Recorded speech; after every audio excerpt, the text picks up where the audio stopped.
game buat simulator pesawat dan itu Hmm. berbayar. Ada Wow. subscription-nya gitu. Jadi kamu belajar dari situ. Jadi kayak aku belajar dari suatu Heeh. pesawat nih, prosedurnya kayak gini kayak gini kayak gini. Mm-mm. Aku praktekin di simulator pesawat ke HP gitu Oh kecil. wow. Cobain. Aku pikir kamu belajarnya di mall, di tempat main itu. Oh. Enggak dong. Oh gitu Iya. ya. Wow, emang karena saking passionnya tuh jadi kayak Iya, udah saking nyari-nyari sendiri cintanya aja. sama penerbangan aku kayak bukan ngerasa itu sebagai beban, justru itu kayak stress reliefnya aku waktu aku kuliah juga Hmm. gitu. Kan waktu belajar, aku waktu SMA kan IPA, terus sedangkan hubungan internasional tuh lebih condong ke IPS ya. IPS. Jadi kayak aku kok kayak belajar hal-hal yang baru gitu kan, jadi stres juga. Mm-mm. Jadi untuk menangkal itu aku baca-baca lagi tentang penerbangan, main game simulator pesawat gitu-gitu. Wow. Eh, Berarti nextnya adalah memang pengen seriusnya ke pilot. yes, itu primary goal aku sekarang, pengen Wow. jadi pilot. Wow, Menarik tapi ya. dari IPA memang hitung-hitungannya sih udah dewa sih. Iya sih, Ya nggak kamu sih jago, hitung-hitungannya jago ya. Heeh. Eh, Oke lah, bukan jago sih juga bisa dibilang enggak juga ya, bukan jago, cuman bisa. Tapi yang pasti bukan perhitungan ya. Dicatat Bisa ya, itu. dicatat. Bisa menghitung bukan perhitungan. Betul. Iya, iya benar-benar. Wow, oke. Nah, berarti nanti next step-nya adalah memang melanjutkan untuk ke akademi pilot atau gimana? Iya, jadi kalau misalnya di sekolah pendidikan penerbangan itu kan kita ada ambil license, ada beberapa license yang harus diambil. Pertama itu ada PPL, Private Pilot License. Jadi itu kalau udah punya license itu udah bisa bawa pesawat tapi not for hire. Jadi jasanya itu nggak bisa dibayar. Misalnya kita ngangkut orang atau kargo barang itu bisa, cuman belum bisa dibayar gitu. Selanjutnya next step-nya itu Commercial Pilot License, CPL. Itu berarti jasa kita udah bisa dibayar. Kayak gitu. Dan ada juga IR, Instrument Rating. Jadi kita bisa terbang dalam kondisi nggak bisa lihat luar. Jadi kita cuman mengandalkan instrumen aja. Wow. Itu kayak penting kalau kita terbang instrumen flight rules IFR. Itu jadi kalau misalnya cuaca buruk kita di dalam awan ya nggak masalah. Kita bisa lihat instrumen aja udah paham kita posisinya lagi di mana kayak gitu. Pas udah dapat IR, kita lanjut ke multi engine. Multi engine itu berarti kita bisa terbang dengan pesawat yang mesinnya lebih dari satu. Kayak gitu. Setelah multi engine kita lanjut ke ATPL, Airline Transport Pilot License. Kayak gitu. Itu berarti kita udah bisa terbang bersama pesawat yang dijadwalkan, scheduled, ada jadwalnya. Kalau misalnya sebelum-sebelumnya itu pesawat yang tidak berjadwal, kayak gitu. Jadi kalau misalnya 5-nya udah lengkap, kita sebenarnya udah bisa terbang di maskapai. Cuman kayak kalau misalnya ibaratnya kalau dokter itu kan ada spesialisnya. Di pilot pun juga ada, tapi spesialis itu pesawat apa yang mau kita bawa. Jadi setiap pesawat walaupun manufacturer sama, misalnya Boeing, seriesnya sama, tipenya sama 737 misalnya, tapi kalau seriesnya beda kita tetap harus belajar lagi. Kayak gitu. Itu istilahnya type rating. Jadi misalnya kan misalnya Boeing 737 itu ada 800, seri 800 ada 900 IR gitu. Kalau misalnya kita bawa pesawat yang 737-800, kalau kita mau naik atau pindah ke 900 kita harus belajar lagi karena handlingnya beda, mungkin ada instrumen atau sistem yang baru beda gitu. Kayak gitu. Fitur-fitur juga ada yang beda. Ya sama aja kayak handphone berarti ya. Iya, tapi kan kalau misalnya kita nyetir nih bawa mobil, kita punya SIM satu aja udah bawa segala kendaraan bisa kan. Misalnya segala mobil bisa, jenis tipenya apa bisa. Cuman kalau di penerbangan di pilot nggak bisa kayak gitu. Walaupun license udah punya, tapi tetap kita harus ada type rating juga. Gitu. Untuk sama jenis pesawatnya. Wow, gak mudah ya. Iya, dan emang harus passion sih. Kalau menurut aku sih harus niat. Karena kalau misalnya sekolah penerbangan itu kan mahal. Kalau misalnya kita nggak niat ya sia-sia dong. Apalagi kan itu cuman kayak buang-buang duit kalau misalnya kita nggak niat. Karena kalau misalnya kita di sekolah penerbangan itu kan kita dihitung dari jam terbangnya. Kalau misalnya kita nih satu misi, satu penerbangan itu ada beberapa manuver yang harus kita ngelakuin. Kalau misalnya satunya gagal kan berarti kita harus ngulang, nambah jam itu bayar lagi di luar kontrak gitu.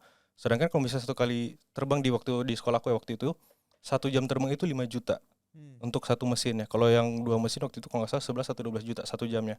Jadi bayangin kalau misalnya kita gagal berapa kali tuh kita bayarnya. Nambah lagi gitu. Dan kalau misalnya tes tertulisnya juga kayak gitu. Kalau misalnya gagal, kita harus ngulang lagi dan ikut kelasnya lagi, bayar lagi. Kayak gitu. Jadi mending niat belajar sekali tes aja udah lulus daripada nggak niat terus ngulang terus karena buang-buang duit. Gitu. Oh, wow, luar biasa investasinya juga ya. Iya, emang sih. Wow. Menarik. Karena Tertarik jarang-jarang jadi loh. pilot ya? Hah? Tertarik. Aku sih tertarik bikin video klip di pesawat.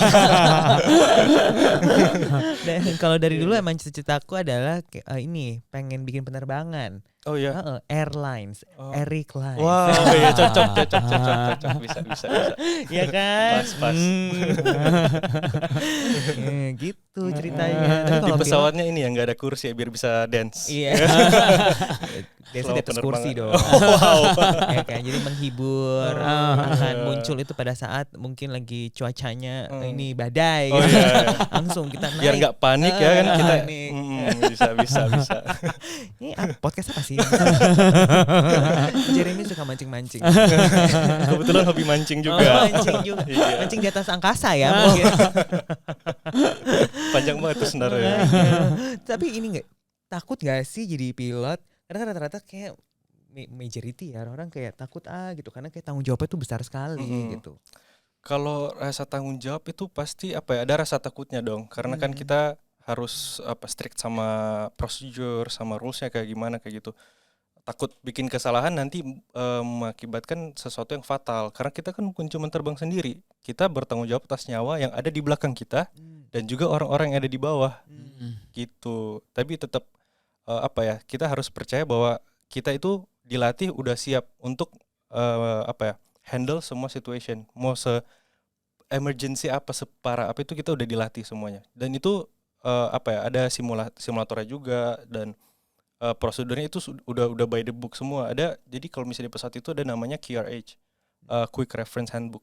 Jadi misalnya ada satu failure ya, misalnya ada satu failure, kita tinggal reference lihat buku itu, ikutin step-stepnya, udah kayak gitu. Kalau misalnya nggak bisa nggak selesai misalnya failure-nya, berarti kita lanjut ke step berikutnya kayak gitu. Itu semua udah ada prosedurnya gitu. Tapi tetap kita nggak boleh mengandelin cuma dari QRH. Ada juga memory item. Ada yang harus dihafal dan itu banyak banget. Oh iyalah pasti. Dan kan kalau misalnya hafal sama sambil ngelakuin kan. Waktu itu aku pendidikan juga kayak gitu. Jadi kalau misalnya ada failure misalnya satu mesin mati, berarti kita itu harus hafal nih stepnya kayak gini, mulai dari sini ke sini ke sini, habis itu ke sini, habis itu ke sini, udah kayak gitu. Jadi bukan cuma hafal kata-katanya dong, tapi hafal nih kita ke arah mananya ini. Kalau aku sih dulu ngafalnya biar gampang, pokoknya aku ikutin flow-nya aja nih. Pokoknya dari sini nanti naik ke sini terus turun, nah gitu. Terus tenang. Gitu. Harus tenang, nggak boleh panikan. Kalau aku udah gini dari sini. Ini paling cepat. Aku live dulu ya. Aku tanya gimana ya. Coba komen sempet-cepetnya lah. Iya. Gila-gila viral. Wow, berarti ini bisa direkomendasiin juga ya untuk semua teman-teman yang mau cari calon suami ya. Ya carilah profesinya pilot. Iya, tenang ya kan. Terus tangkas, decision maker. Karena penting loh decision maker kan. Iya, penting banget. Dan itu kan di pesawat itu split second ya. Kayak kalau misalnya kita telat beberapa detik aja, kita bisa merubah satu yang misalnya near accident ke accident kayak gitu. Itu cuma split second itu perbedaannya. Jadi harus cepat dan tepat ngambil keputusan. Gitu. Kayak waktu itu kan yang aku ceritain tadi ya sebelum kita pre-podcast ya. Pre-podcast tadi kita harus ambil keputusan. Waktu itu kan aku mau take off terus ternyata ada masalah di mesinnya. Aku harus cepat ambil keputusan untuk abort take off. Karena aku mikirnya waktu itu kalau misalnya aku tetap paksain, kemungkinan antara aku runway overshoot lewat dari runway yang nggak take off nggak terbang, atau ya nanti pas udah terbang, kalaupun bisa terbang, nah takutnya ada apa-apa pas lagi di ini kan en route-nya lagi perjalanannya gitu. Jadi mending aku langsung abort, aku balik lagi, aku minta engineer-nya untuk dicek. Dan ternyata emang benar kayak ada sesuatu yang harus diganti gitu. Kayak gitu. Menarik kayak ini ya. Aku mau tanya deh. Berarti tuh apa tuh? Landasan itu namanya runway. Runway, yes. Jadi Maaf kan ya, lu jangan hina-hina gua lu ya. Di komen-komen nanti apaan tuh nggak ngerti gitu kan. Ini juga orang sama kayak Anda jangan sok paham. Kita di sini nanya ya kan. Itu namanya runway. Yes, runway. Kirain catwalk. Kalau mau take off pun nggak sembarangan. Jadi kita harus ngitungin aircraft performance kita. Gitu. Jadi kita misalnya bawa bebannya berapa, terus fuelnya berapa gitu-gitu kan. Terus selain itu juga kita harus cek temperaturnya, kerapatan udaranya, gitu-gitu. Itu kan pengaruh. Misalnya nih, kalau misalnya kita terbang di udara yang rapat, air density-nya tinggi, berarti kan kita take off-nya lebih cepat. Itu kita harus hitung sama panjang runway-nya kita juga. Cocok apa enggak nih? Gimana? Bagaimana? Aku mau kasih quiz buat kalian. Gimana caranya menghitung kerapatan udara? Itu sebenarnya kita tinggal lihat dari BMKG ada kok. Gitu. BMKG, dan arah angin juga pengaruh, karena kalau misalnya kita take off itu biasanya berlawanan dengan arah angin. Jadi kenapa runway-nya ada dua kan, ujung kiri ke ujung kanan kayak gitu. Dan itu ada angka-angkanya. Angkanya itu indikator untuk mata angin. Jadi misalnya kalau di Jakarta kan itu 27. Berarti kita kalau misalnya take off dari runway 27 berarti kita ngarahnya ke 270 270. Berarti ke arah barat. Barat. Barat daya. Barat. 270. Gitu. Barat daya. Kiri ya. Gak tahu kiri ya. Begitu. Nah, terus satu lagi pertanyaan. Kalau misalnya kita suka di atas, pas lagi flight gitu kan, tiba-tiba cuacanya lagi gimana, itu emang apa kan suka kayak apa goyang-goyang. Oh iya, turbulence. Iya, turbulence. Goyang-goyang. Kitanya goyang-goyang. Turbulence. Itu kondisinya tuh lagi kenapa sih? Itu biasanya banyak sih faktornya. Turbulence juga ada beberapa kategori. Ada yang moderate, ada yang light, ada yang severe. Kalau severe turbulence itu sampai kita keangkat dari kursi itu udah parah banget. Dan faktornya banyak, mungkin karena bad weather, cuaca gitu. Ada angin. Dan sebenarnya kalaupun misalnya kita lagi terbang, terus kita lihat kok cerah tapi ada turbulence-nya. Itu namanya clear air turbulence. Walaupun gak ada apa-apa di depan, tetap aja ada turbulence. Karena itu perbedaan kerapatan udaranya, mungkin dari temperaturnya juga. Itu kan pengaruh dari temperatur berpengaruh ke kerapatan udara gitu-gitu. Makanya ya, tapi kalau mau takut turbulence itu gak perlu terlalu berlebihan, karena turbulence itu gak bikin pesawat sampai jatuh gitu. Karena itu pesawat kuat banget. Kayak ke beberapa orang kan kayak kalau misalnya bilang turbulence takut sayapnya patah lah, apalah. Enggak, karena itu pesawat itu dites berapa derajat dia lekukannya sampai dia patah, dan itu jauh banget. Benar-benar fleksibel sayapnya pesawat itu. Iya, jadi nggak gampang patah. Jadi jangan panik ya teman-teman kalau mengalami turbulence. Ya kan, kalau mengalami turbulence yang penting ingat safety point-nya ya kan. Iya. Dipakai seat belt-nya. Seat belt-nya harus dipakai. Kalau misalnya in flight selama penerbangan boxnya tetap dipakai, karena kita kan nggak tahu tiba-tiba aja turbulence.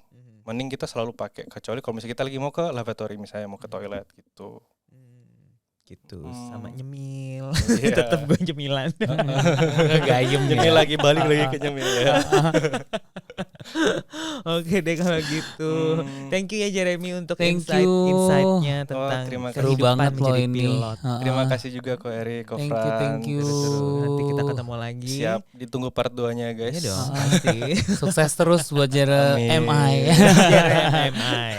Nah, buat Ferdinand people, thank you so much for watching and listening. Kalau misalnya ada pertanyaan, very welcome to DM us. Kita ada di banyak sosial media nih, ada di Instagram, ada di Threads, ada di Facebook, ada di LinkedIn, ada di TikTok, dan di YouTube pastinya. Kita ketemu lagi in the next episode of Paradigm Lifestyle Podcast powered by Paradigm Fitness Indonesia. It's your future.